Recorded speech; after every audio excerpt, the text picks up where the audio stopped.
Hi friends, 2 అవర్స్‌లో Oreo ice cream అయిపోతుందని try చేసాము. మంచిగా సక్సెస్‌ఫుల్‌గా అయితే ఫ్లాప్ అయిపోయింది ఇది. ఇది ప్రాసెస్ ఎలా ఉంటుందో చూపిస్తాను రండి.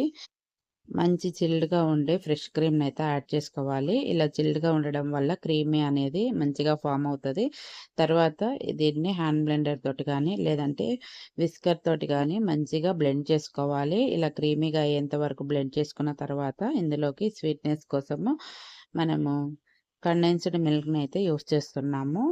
మనము ఫ్రెష్ క్రీమ్ ఎంతైతే తీసుకుంటామో కండెన్స్డ్ మిల్క్ కూడా సేమ్ క్వాంటిటీలో తీసుకోవాలి. తర్వాత ఇందులోకి వెనిల్లా ఎసెన్స్‌ని ఒక 4, 5 డ్రాప్స్ వరకు యాడ్ చేస్తున్నాను. తర్వాత ఇంకొకసారి బ్లెండ్ చేసుకోవాలి.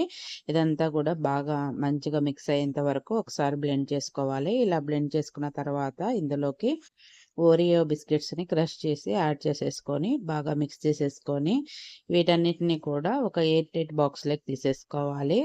తీసేసుకొని ఫ్రిడ్జ్‌లో ఒక 2 అవర్స్ పెట్టిన తర్వాత గానీ మాకు తెలియలేదు. ఇది 2 అవర్స్‌కి ఐస్ క్రీమ్ కాలేదు అసలకి. అందుకే మేము మోసపోయామని జెప్పాను.